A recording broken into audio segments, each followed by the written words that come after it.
하나님은 사람에게 자유의지를 주셨는데 그것은 중요한 하나님의 사랑의 표시입니다. 예수 믿고 얻는 중요한 축복 중에 하나가 바로 자유의지의 축복입니다. 그 축복을 위해 위대한 믿음의 선진들은 예수님 자신을 예수님의 종으로 자처했고 거룩한 종이 될 때 참 자유를 얻을 수 있습니다. 미신 신봉자는 미신을 섬기는 사람들은 이사가는 날짜나 장소나 점에 의지할 때가 많은데 그것은 내면의 깊은 불안감 때문이고 미신은 믿을수록 자유를 잃고 영혼이 묶이게 됩니다. 반면에 예수 믿는 저희들은 예배드리는 주일날만 빼고 아무 날이나 이사 가면 됐는데 믿는 사람들에게는 재수 있는 장소나 재수 없는 장소가 따로 필요 없습니다. 자기 상황에 맞게 잘 판단해서 이사 가기만 하면 하나님은 내가 어디로 가든지 나와 함께 하신다고 말씀하고 계십니다. 참된 믿음은 자유를 얻게 하고 헛된 믿음은 자유를 잃게 하는데 인간 최대의 불행은 자유를 잃는 것인데 이것은 참 자유를 주시는 하나님으로부터 멀어질 때입니다. 야곱이 식솔들과 함께 7년 흉년을 피해 아들 요셉이 총리로 있는 애굽으로 내려가 먹고 사는 문제를 해결했지만 그 다음에는 적절한 때 다시 약속의 땅 가나안으로 돌아가야 했고 그러나 그냥 애굽의 고센 땅에 정착했다가 점차 애굽의 노예 백성이 되었습니다. 왜냐하면 하나님보다 세상을 더 사랑하면 결국 세상의 노예가 되기 때문에 참된 자유를 누리려면 예수님의 종이 되어야 합니다. 그때 어떤 환경도 우리가 극복할 수 있는 최대 비결을 얻을 수 있습니다. 우리는 예수님의 종으로서 하나님을 사랑하며 살겠다는 목표가 분명해야 합니다. 그리고 무엇을 위해 살고 누구를 위해 사는지에 대한 목표가 분명할 때 군 중심리에 휩쓸려 사는 불행을 막을 수 있고 열심히 사는 것이 좋은 것만은 아닙니다. 무엇을 위해 열심히 사느냐가 더욱더 중요하기 때문에 내가 왜 일을 하는가, 이 일이 하나님께 영광이 되는가, 그거에 대한 분명한 의식도 없이 열심히 달리면 어느 순간에 벼랑 끝에 서 있을 수도 있다는 것입니다.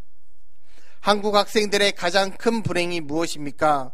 왜 밤늦도록 학원까지 가서 공부해야 하는지에 대한 뚜렷한 이유를 모르고 입시를 위해 남들이 공부하니까 자신도 따라서 공부하는데 그러나 입시에서의 성공이란 단기 목표보다 인생 전체를 이끌어주는 찬란한 꿈과 비전이 있어야 합니다. 그런 꿈과 비전도 없이 열심히 살면 결국 죽음과 불행을 향해 뛰는 것과 같은 것입니다. 하나님이 거룩한 일을 통해 하나님께 영광 돌리는 비전을 우리는 잃어버리지 말아야 합니다. 자기에게 주어진 복은 거룩한 비전을 이루는 데 사용하라고 주어진 복입니다. 그 복을 거룩한 비전을 위해 사용하지 않으면 결국 그 복을 또한 그 비전을 빼앗기는데 하나님이 이스라엘을 선택한 것은 하나님의 살아계심을 멋지게 시위하고 증거함으로 많은 이방인들을 하나님의 품으로 이끌라는 뜻이었지만 그 특권을 오용했기에 그 특권의 잔이 이방인에게 넘겨졌던 것입니다.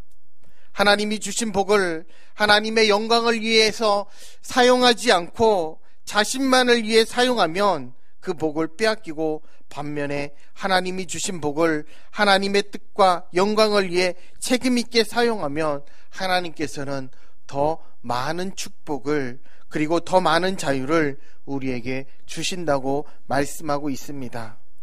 그때 남의 시선에서도 자유롭게 되기 때문에 남에게 인정과 존경을 받으려고 우리는 너무 애쓰지 말아야 합니다. 진리의 길이 때로는 외롭지만 오히려 혼자 있을 때 하나님과 진리에 더 가까워지는 경우도 많이 있습니다. 예수님도 종종 홀로 한적한 곳에 가서 사색하고 기도했으므로 우리도 침묵하려고 할 때 하나님의 음성이 더욱더 생생하게 들릴 수 있고 조금 더 혼자만의 시간을 가지려고 할 때 군중과 바람에 휩쓸리지 않고 우리가 걸어가야 할 길을 믿음으로 힘있게 걸어갈 수 있습니다. 우리가 살아가면 묶이지 말아야 할 것이 있습니다. 세상이 어두워지는 영혼의 자유를 박탈하고 잘못된 것으로 묶이는 어두움,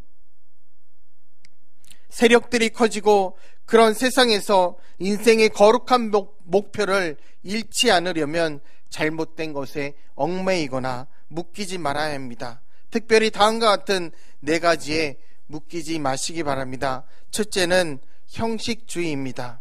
오늘 본문 1절 말씀을 보시면 여호와께서 말라기를 통하여 이스라엘에게 말씀하신 경고라. 말라기는 이스라엘에 대한 하나님의 경고로 시작하는데 구약 성경의 마지막 선지자인 말라기는 어둠의 세력인 이스라엘 백성들의 형식적인 신앙을 경고함으로 하나님과의 관계를 새롭게 하려고 애썼던 선지자입니다. 형식주의에 매이는 것은 현재 내용이 빈약하다는 반증이고 또한 형식주의는 점차 있던 내용도 없어지게 합니다. 한국 학생들은 대학 입학 전까지는 학원도 다니면서 최선을 다해서 공부하지만 대학에 들어가면 공부를 소홀히 하고 대학 졸업 후에는 책과 아예 담을 쌓는 친구들도 많이 있다고 합니다. 그러면 그 친구들이 대학 간판이란 외형은 있지만 실력이라는 내용은 없으므로 이처럼 우리들도 하나님을 믿는 우리들도 믿음의 사람들도 성도 간판만 있고 내용이 없는 형식적인 신앙에 묶이지 말아야 한다는 것입니다. 요새 소그룹의 중요성이 강조되면서 평신도들을 사역자로 활용하는 교회가 많이 있습니다. 평신도를 깨우고 활용하는 것은 좋은 일입니다. 그러나 몇 단계 제자훈련 공부를 마친 후 그 공부를 마친 사람이 아랫단계에 제자훈련 공부를 인도하여 가르치다가 마음이 선생님처럼 높아지려는 부작용도 많다고 합니다. 어느 공동체든지 헌신하는 것보다 가르치는 것을 더 좋아하는 멤버가 늘어나면 그 공동체는 점차 성장 동력을 잃어버리게 됩니다. 헌신이 앞서면 내용이 풍성해지지만 가르침이 앞서면 내용이 빈약해지고 빈약해진 내용을 외형으로 포장할 때 형식주의에 매이게 된다는 것입니다. 우리는 가르치기를 좋아하기보다는 말씀대로 실천하기를 좋아해야 하고 머리로만 말씀을 많이 알기보다는 몸으로 말씀을 실천하는 것에 더욱더 힘써야 하고 또한 믿음의 세상 속에서 살아가려고 할 때 형식주의 사슬에서 벗어나 자유의 축복을 누릴 수 있게 되는 것입니다. 두 번째는 운명론입니다. 오늘 본문 2절에서 3절 말씀에 보면 여호와께서 이르시되 내가 너희를 사랑하였노라 하나 너희는 이르기를 주께서 어떻게 우리를 사랑하셨나이까 하는도다. 나 여호와가 말하노라 에서는 야곱의 형이 아니냐. 그러나 내가 야곱을 사랑하였고 에서는 미워하였으며 그의 신들을 황폐하게 하였고 그의 산업을 광야에서 이리들에게 넘겼느니라.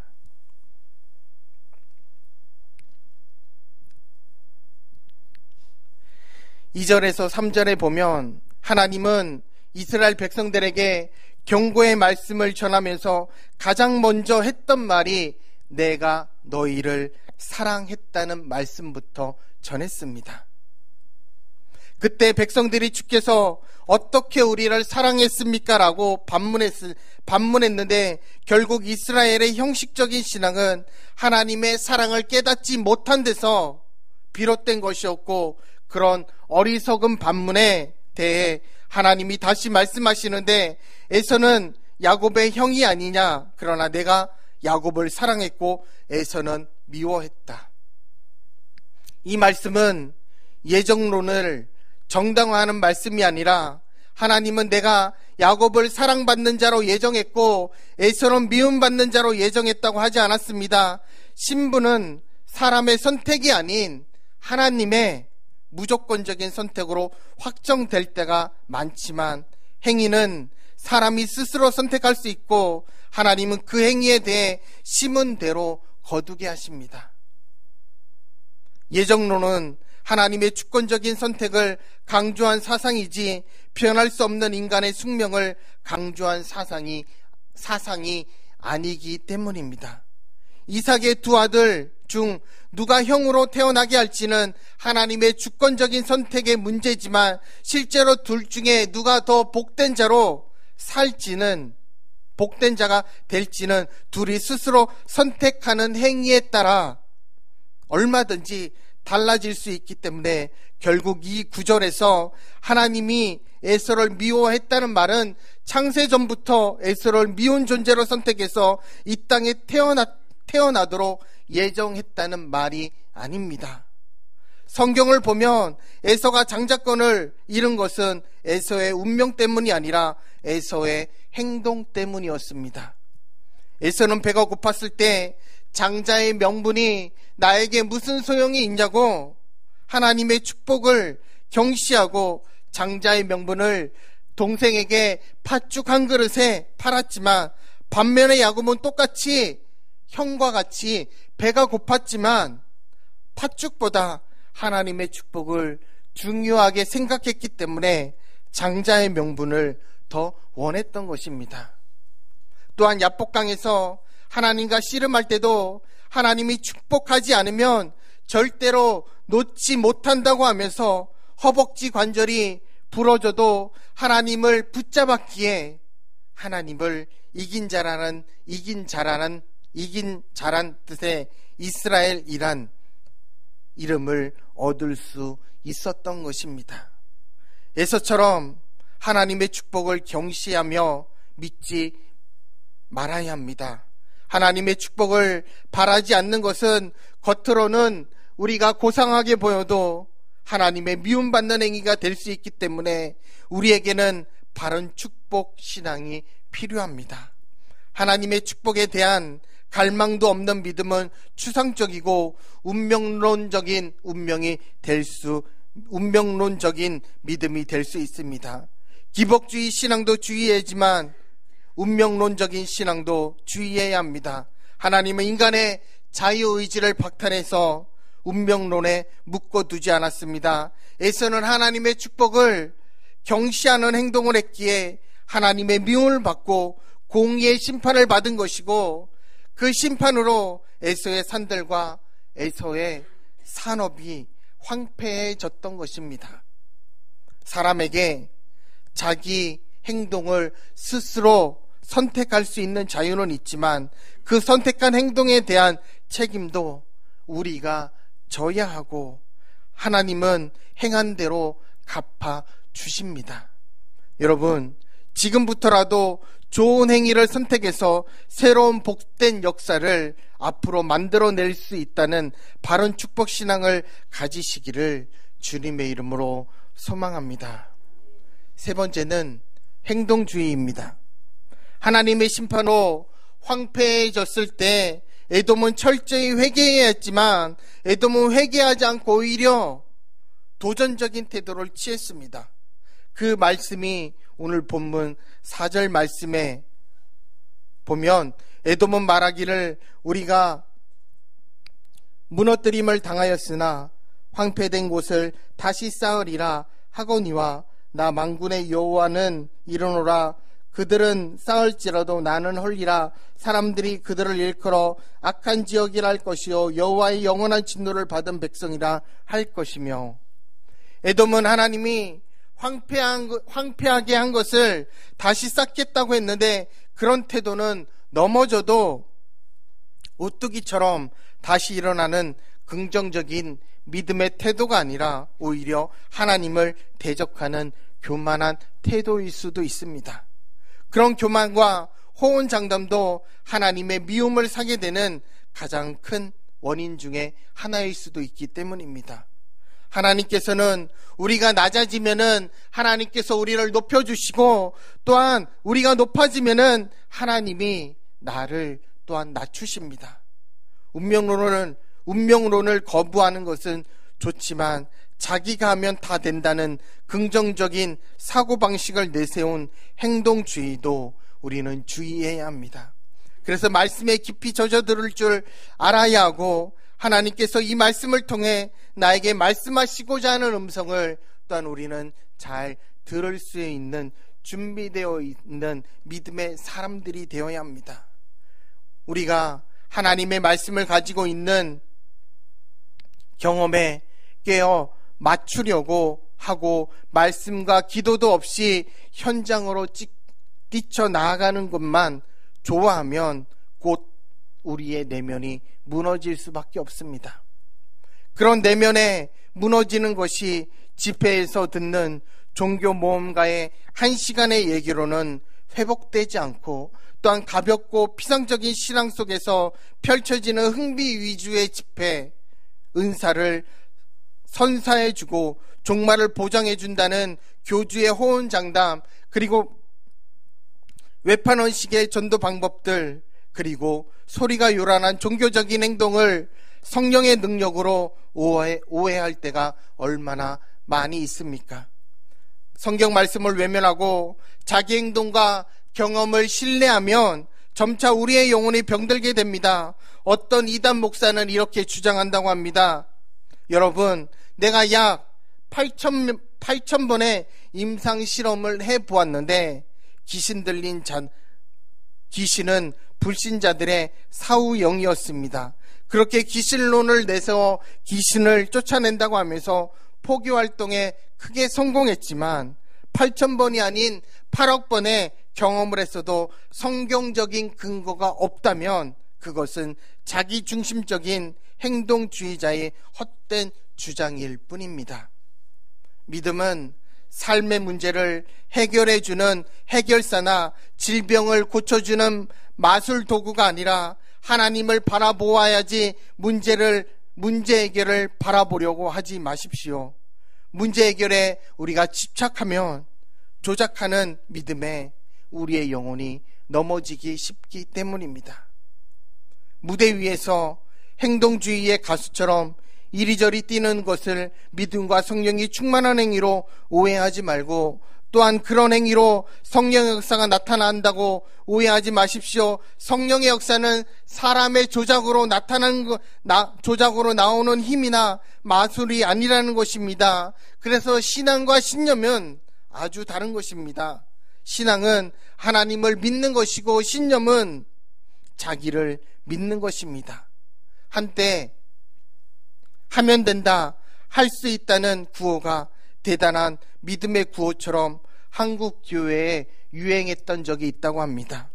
그런 구호를 내세워 과정이 생략된 성공과 성장을 추구하므로 성공과 성장은 얻었지만 반면에 한국 교회의 가치 저하와 불신자들의 교회 조롱이란 안타까운 결과물도 함께 얻게 되었습니다. 덕과 윤리와 인격과 성도다움이 외면된 상태에서 하면 된다는 신념을 가지고 외형적인 목표를 이룬 것들, 그것이 어떻게 하나님의 영광이 될 수 있겠습니까? 하나님의 뜻과 말씀대로 가르치는 목사님이 이렇게 말했다고 합니다. 성도님, 무조건 하려고 하지 말고 못하는 한이 있어도 하나님 뜻대로 바르게 해야 합니다. 하는 것보다 되는 것이 우선입니다. 그렇게 바로 하면 결국은 하나님께서 나를 통해 또한 여러분들을 통해 일하실 것입니다 라고 말씀하셨습니다. 여러분, 세상의 처세술이나 성공학에서도 강조하는 긍정적인 사고 방식이나 신념을 따라 무조건 하면 된다, 할 수 있다고 하면서 하나님 안에서, 말씀 안에서, 그리고 진리 안에서 바르게란 전제를 가르치지 않는다면 교회의 수준이 얼마나 낮아지겠습니까? 우리 정말로 예수 믿는 사람들의 자기 신념에 의한 행동주의의 사슬에서 우리는 잘 벗어나야 할 줄로 압니다. 마지막으로 지역주의입니다. 오늘 본문 5절 말씀에 보면 너희는 눈으로 보고 이르기를 여호와께서는 이스라엘 지역 밖에서도 크시다 하리라. 에돔에 대한 하나님의 심판을 보면서 사람들은 하나님이 이스라엘의 하나님만이 아니고 이스라엘 지역 밖의 이방인 세계에서도 크신 분이라고 증거하게 될 것이라는 말씀이었습니다. 이 말씀은 말라기 당시에는 실감이 되지 않는 말씀이었지만 당시 이스라엘은 이방 민족에게 영향을 미치기는커녕 이방 민족의 영향을 받아 동화되는 상황을 막기에도 급급했습니다. 그래서 여호와 하나님의 이름은 이스라엘 지역 밖의 이방인들에게는 조롱받는 이름이었지만 그거 위대한 하나님의 이름으로 여겨지지 않았던 것입니다. 그러나 하나님은 에돔을 멸망시키시고 하나님의 능하신 손길과 주권을 이방인들에게도 보여주고 있습니다. 이 말씀은 불신자들에게도 하나님의 살아계심을 증거하라는 메시지로 자기 출신 지역이나 나라 밖으로도 하나님의 위대하심과 살아계심을 나타내야 한다는 메시지로 받아들여야 하고 자기 출신 지역과 국가와 민족을 사랑해야 하지만 그 사랑이 너무 지나쳐서 이기적인 지역주의와 국가주의와 민족주의에 묶이게 되면 안 된다는 것입니다. 우리 마음이 높아져도 안 되지만 잘못된 벽을 높이 쌓아도 안 됩니다. 한 산부인과 의사 장로님의 간증입니다. 철야 기도를 할 때 그 장로님은 개인 기도 시간에 가족과 그리고 자녀와 병원과 교회를 위해 10분만 기도하면은 기도할 기도 제목이 없었다고 합니다. 거의 철야 예배 시간에 그 기도를 하면은 끝이었다고 합니다. 그런데 매 주마다 그 장로님 옆에 그 옆자리에서 열심히 기도하는 한 장애인 청년이 있었는데 그 청년은 한 번도 졸지도 않고 열심히 기도했는데 하루는 이 장로님이 이 장애인 청년이 어떤 기도를 하는지 궁금해서 그 청년의 기도를 들었습니다. 그런데 그 청년의 기도는 교우와 이웃 그리고 나라와 민족 세계 선교를 위해서 계속해서 기도를 하고 있었습니다. 그때 장로님은 그 청년의 기도에 감동을 받았고 그 청년의 후원자가 되었고 자신도 관심과 사랑의 대상을 넓히고 늘 선교 마인드를 가지고 살았다고 합니다. 교회가 어떻게 참된 선교를 하겠습니까? 관심과 대상과 선교 사명을 힘써 확대시켜야 복된 미래도 열리게 됩니다. 그럼으로써 우리가 언제나 하나님의 귀한 축복 속에 나아간다면 무엇보다도 어둠의 세력이 우리의 영혼을 얽매이고 우리 마음을 좁히려고 할 때 그 시도에 우리가 넘어지지 않으려고 노력하고 또한 선교 마인드를 앞세워 의식적으로 마음을 넓히고 하나님이 축복의 지경도 넓혀주시기 때문에 자유의지를 잘 활용해 좋은 선택을 함으로 내일의 축복을 예비할 수 있는 그리고 내일의 축복을 기대하며 나아가는 우리 청신제일교회 모든 성도님들이 되기를 주님의 이름으로 축복합니다. 기도하시겠습니다.